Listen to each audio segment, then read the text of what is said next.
Hello, ladies and gentlemen. It's a chess show on Pod TV. My name is Sasha Star, and my distinguished guest today is Professor Ken Regan. Welcome to the show, Ken. Thank you very much for having me on. I'm about to go with my wife to Saratoga Springs, Nice. where the New York State Chess Association will be giving me a recognition while the New York State high school championships are going on. Oh, Yeah, wow, wonderful. very nice weekend. Yep. Have a great and safe trip and enjoy yourself.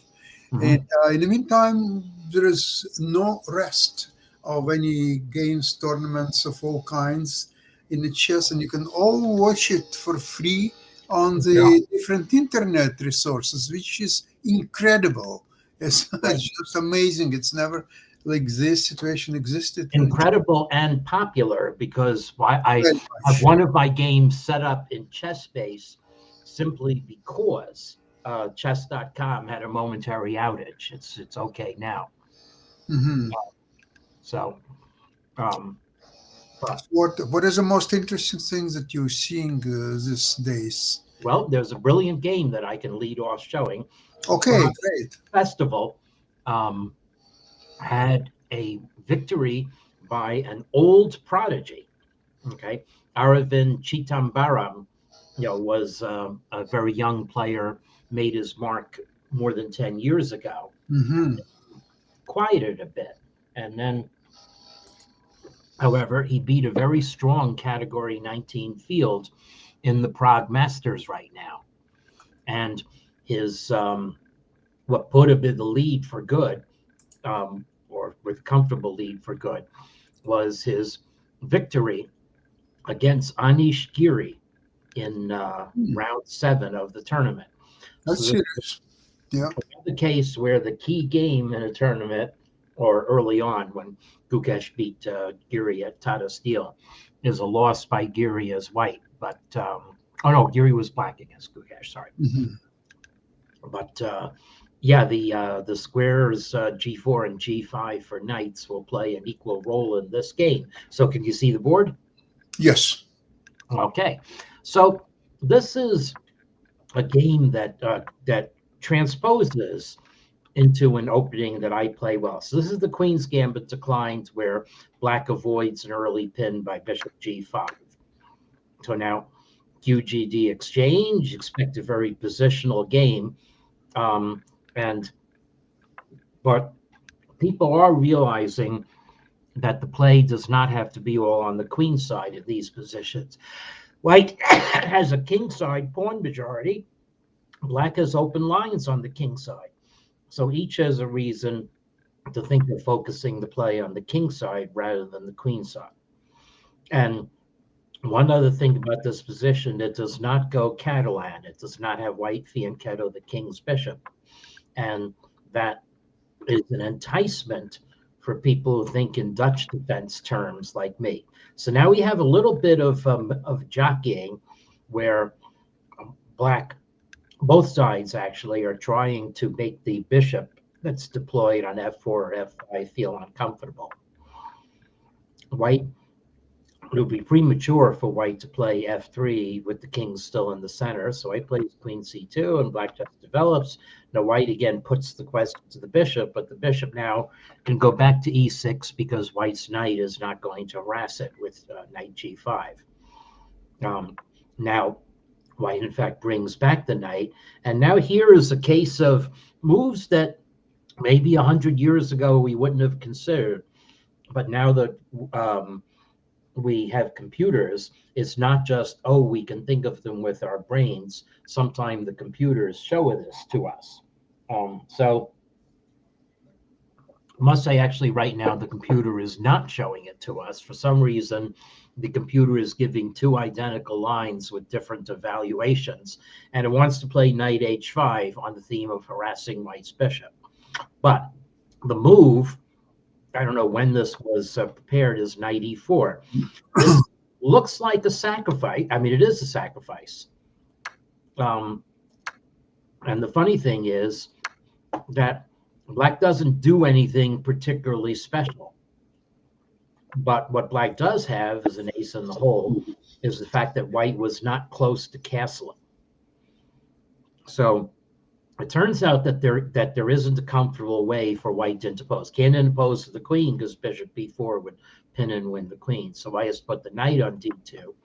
And now we can play the theme of harassing white's bishop. And black can do more harassment. There are various lines that come. One of key point in this position is that some of the lines black plays c5 and rook c8.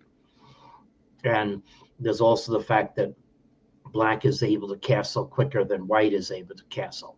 So this, with a lot more computer analysis, eventually this edge goes away. This is actually considered to be quite a good sacrifice for black with a lot of compensation. It was written up as such in one of the magazines. I forget which one. But anyway, white plays bishop d3. And now black plays the line that I like to see. I used to play the Stonewall Dutch as black. And this is a version of the Stonewall Dutch where white is captured early. C takes d5. So I don't have a backward pawn on e6. I can eventually support my strong point on e4 with rooks, with all my pieces. And white's bishop is not being kettled. So I can have more chance of making the king side feel uncomfortable. So I actually like this for black, even though the engine shows half a pawn advantage to white. It's a matter of style. Maybe you should say that I was good at outplaying opponents from positions like this. Well, already maybe a suboptimal move. The computer was saying white should just go ahead and castle play, knight e2, regroup, but bishop h2, maybe that was against g5, against black's expansion. But white should maybe be cracking the whip himself. To white's credit, white does in the following move after the both sides castle. And black takes a moment for king h8, which itself maybe was not necessary. Now white does take over the center for a bit, but black's position is quite resilient. So what's going to happen in the second half, in the middle part of this game, is several junctures of instructive positional and tactical judgment. So both sides make a judgment. One side judges better than the other. That's why black wins. Okay. So white has blocked on e5. Notice all the pieces on the e file. And also important, white is now finally ready to play f3, which will kick black's knight out of the center. And that happens. All right, so black's knight is out of the center. Now here is a judgment play. So white can take this as a positional game. Okay, play rook c1, play b3 to discourage black on c4, or maybe build up more on the king side. But here he decides to go for activity on the king side right away. White's pieces are, in fact, looking at the king side. So here we go. Only problem with this move is that now the squares around white's king are weaker than the squares around black's king. And that eventually becomes the crucial factor in the position. So black just calmly develops. You might say, hey, what's holding up the pawn on f5? Well, let's take a look. Okay. Now black will recapture. And what white has accomplished in this position is making a whole lot of weak squares. So, well, white doesn't even have an extra pawn to show for this, and all of these squares on the king side are weak. Computer is already showing a probably decisive edge to black. Okay, so white can't actually take advantage of what seemed to be the main objective of the g4 move. Okay, well, white follows it up with the knight. That's strong square. Black supports. A lot of the same tactics are still applying. In fact, it might even be worse for white with the open G file. And now a totally natural move that is not liked by the computer. Computer wanted white to back off or play king h2. to consolidate the squares, play bishop f4. And now white gets into surprising trouble. Okay, so this is crouching, but the element in the position now is that black's queen is coming to h4. There's not a lot white can do about it, and the capture on f5 still does not really help white because e5 falls. Okay, so if pawn takes f5, well, actually then queen takes h4 is a nice counterattack. Okay, so and then just g takes f5, and you've already got the open g file. So white therefore consolidates the center, is willing to jettison g4 for solid center play and squares. But now, what's white's rook doing on e1? We'll see that rook is a very unhappy defender later in the game. So queen h4 happens, and now comes a truly brilliant move. So king g2 is about the most natural move one can think of, but actually it was already high time for white to crouch a little more, bring the queen over, so that after an exchange of pawns on g4, white can relieve pressure by exchanging queens. King g2, this is an optimistic move. White figures, well, I've got black restrained in the center to take on g4 with open lines. So if we look, if black takes on g4, then white is going to avail the h file. So this is good for white. In fact, black's queen might get trapped on g4 in this position. But that is not at all what black played. So here, Chidambaram plays a brilliant move that simply changes the calculus of what is going on these squares. So black plays knight g5, like total shock. What's the follow-up? Okay. So it's actually relatively very simple. The reason white is bad in this position is that white cannot really hold on to the f3 square. Okay, so let's take a look. What on earth do I mean by that? Okay, so we come out here, and now capturing on f8 is only going to make things worse for white. Okay, so if we capture this way, then now black is threatening queen h3 check, winning the knight, a mate in short order, and white can't defend it by rook h1 because of bishop f3 check. So there, failure to hold on to f3. So suppose white doesn't take the pawn. Well, if white plays the rook over here to shore up, then this is just absolutely a destroying move. Okay, white can't retreat the knight to e2 because that's already mate. You put the knight on f1, then black can just pile on, and then things coming on f2. So that's this idea. So white can't capture, white can't move the rook. The best thing white can do is try to plug the hole, but then the problem is white is losing the knight. Queen h3 check, king f2, queen h2 check, and wins the knight, and it wins for black. So it's actually not too difficult to calculate. It's just very difficult to expect this for white. So instead, white played rook h1, guarding h3. And now, another brilliant move. Okay, black's bishop is going to come in. And interestingly enough, so we're now at almost at the second judgment point. So white does now capture the knight. And now black's follow-up, again, is has to be very careful. Okay, so this move does not work now because white gets the tempo to take on g4. Okay, and then white is able to lay bishop e4, covering f3, and black has no strong attack. So it's not that. The key move is the very, very patient capture on e3. White can't capture back ultimately because black has the move f4. But other things are going to put white in worse trouble. because if you don't capture on e3, then rook f2 check is going to be devastating in some form. Plus, black has bishop d5 check happening. So here is where Geary made the misjudgment. Okay. And the ultimate problem with white's next move is that it loses control over the square e4. So the best way for white to play was just to huddle in this position. Okay.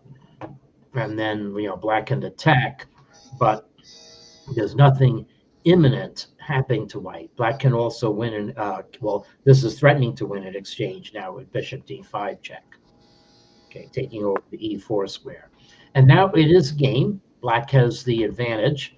White actually has a pawn advantage, but it's not a very healthy pawn. It's going to fall with queen takes g5 at some point. So that's the way white has to play. At least I have to say white is not obviously losing. But Geary, down to under 5 minutes on the clock, okay, threw in g takes f5. Oh. Yes. Now the problem with this move is that black's queen now attacks the e4 square. So we play the same lines, but now white cannot play rook takes g3 because of bishop d5 check. And blocking with bishop e4 is not on the cards. Okay, so now white actually is lost, and but still, Chidambaram plays very well to crack through.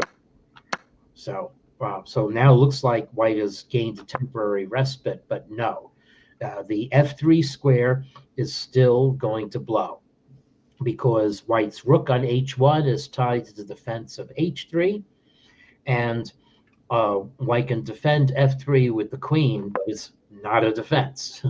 So here we go. So this another nice accurate move. So white can't defeat queen, and then kapow. Wow. Okay, and so can't take with the queen because of bishop d5 pinning the queen. Can't take with the king because of basically what happens in the game. And now key point here again is black wants to have optimal squares to the pieces to dispel any chance that white can give lots of checks. So black put the queen on f5 after white's king went that way, and then just captured the rook, and Geary gave up. Wow, very impressive play by black, and very, very impressive, really indeed. Okay. Any other game that caught your attention? Yes, I do. So there were one truly major event that happened was the World Junior Championships, boys and girls or men and women events. They concluded a week ago Friday. Pranav won on the boys' side, and the winner on the women's side was Anna Shukman. Okay. Uh-huh. So, who I've been less. Liu Maoyi recovered from a loss in the first round to post a good score, but still a point behind the winner. This is a very young Chinese girl, and Ayan Olivertieva was the other second place tie for second finisher in the game. But anyway, so however, I'm going to show a game from the Champions Showdown. And actually, I can get it on chess.com now that they're back up. Okay. So let me do that. So Champions Showdown was a victory for Fabiano Caruana. He still has a lot of life in what's going on. And let's just make sure I have the right game here. Oh, yes, this is the right game. And this was, however, a 3-minute blitz game. Okay. All right, I'll show this. I had from ChessBase. I didn't realize which was the what was the order of the game. So I see. Yeah. Okay. So this was a blitz game. So it's maybe not as. Let's see. Okay. Stop sharing. Share screen. Now let me share to the tab again. Here we go. Okay. So Okay, yeah. So the clocks will be useful. So Caruana is black in this game, and it's an interesting skirmish early on. Again, Queen's Gambit decline, but is this Ragozin? What's the name of this? We'll No, see. yeah, and so trades a bishop for knight both ways. And, I don't see the board though. oh, okay. I'm sorry. Still not. I did share the tab. I see. Okay, sorry. I should have Okay, asked you. we are okay now. Now seeing the board. Okay, yeah. Okay. So let me just scroll through the opening moves again. So it looks like the players might be headed toward peace with the early exchanges, but that's far from the truth. Okay, well, black, this is still, liquidating in the center. However, uh, black temporarily avoids the exchange of queens. But now this is white maybe miscalculates. So actually, Robeson was down under a minute in this blitz game already. Hmm. So it's curious enough, white has to play knight takes c6 and ultimately give up 2 pieces for a rook in this position. So I guess white underestimated the count or overestimated his counterplay on the last rank. Now a4 to tie black up. And white does succeed in tying black up, even while going 2 pawns down. Okay, so this is a key resource that maybe white overlooked. If black's knight had to move, then the pin really would be an internal pin. And white's pressure on c6 would probably at least equalize the game. But here, the bishop being free, the only benefit white has is that black's knight is out of the game. Okay, so white tries to make trouble on c6, and black's counter was a little bit obliging because now, after this trade, the trade of pawns and then knight takes c6 would leave black with double pawns, not impressive, and pieces out of play. So black plays c5, and now this is the losing move by white. So, I mean, grabbing a pawn, what else could you want to do? But actually, white should have played knight d3, capture on b7 to liquidate black's c pawn, and go into a position again with black having an extra but not very fearsome pawn on the a file. So white captured over there, and unfortunately, that gives black the initiative on the queen side, and white is not going to get counterplay against a7 in time in this position. Here we go, counterplay against a7, but we're making a queen in the meantime. So, okay, we capture, and okay. All right, so now black's up a piece, and this is very easy to convert. Okay, and don't need to show more. Yeah, that's enough. Blitz game. Both players down to seconds, but the technique by black was certainly up to the task. Okay, so anyways, that was the so Fabiano Caro won the Champions Showdown. This was the final position in the classical game where Robeson had to play for a win on demand as black. And I guess I can do the opening of this game. In fact, Robeson plays very enterprisingly, Benoni reverse type position. So this is hyper-modern chess. White actually has better development with the 2 bishops. Engages black center. Is it going to fall apart? Yes, it does. Fall apart 1 pawn at a time, 2nd pawn at a time. Okay, so black's beautiful center has fallen apart, and white already has a pawn advantage according to the engine. And this just enables white now to take over the center incipiently with d4, or forcing black to trade and improve white's pawn structure. White is a healthy pawn ahead and the compensation for the bishops. So, I mean, Robeson also was way short of time. This game was played at semi-classical pace, 60 minutes for the game with a 10-second increment. So I don't have to show more. It was a crush from this point on.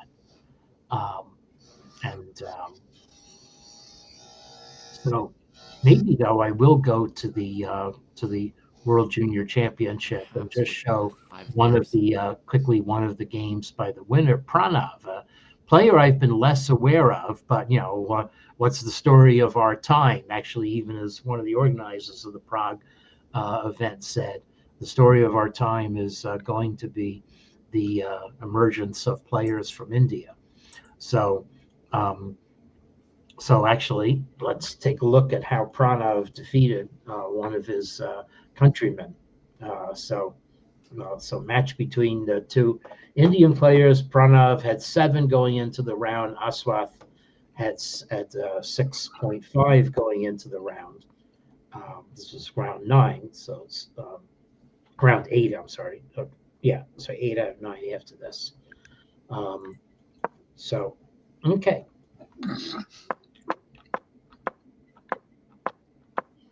Whoa, okay. So enterprising play by Black. Orangutan reversed, maybe you want to call it.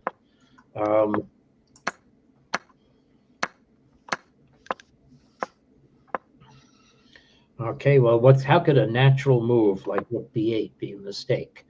Okay, it says it wants to either do the development on the king side or clarify the queen side a little more. So probably development is what it wanted. So the problem with this is that it allows white now to make this break because black has not attended to development. And interestingly enough, on previous move, instead of rook b8, I was thinking about black playing f5. Yeah, let's see if what kind of move that is. Well, okay. Look, okay, 95. Oh yeah, is that so? So what's going on here? Queen takes. I mean, these sort of things can happen to black, but and then e6, is this really all that bad for black? I guess it is. White is just going to have an army of ants in the center. Yeah, this is bad news. Yes. Okay. Yeah, it's so okay. Yeah. So yeah. So yeah. So yeah. No, black should have to play bishop e7 and castle right away, which is an emotion you feel in these kind of positions as black. So rook b8 is just an autopilot move because natural to get the rook out of the way of white's bishop and onto a nice file, but just tactically loses to this. And now e4. Now this is demolition, and black can't castle because the f file is open. So this is now going to be, or could be, a demolition derby. Let's see what happens. Okay, so white has a4 for white came in handy as a nice square for the knight. What on earth is the move h5 for? Well, it is the best move according to the computer. It's to stop queen h5 check. And but already this is, so white goes pawn hunting. I guess it's also c6 square hunting, but still it's a little bit non sequitur. Well, it's the second best move. Queen c2 and bishop d2, simple play. I guess it wouldn't occur to me to play queen c2 in this position. So what do you know?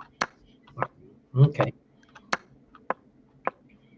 So black could have been in the game with an exchange sacrifice, followed by taking over the diagonal.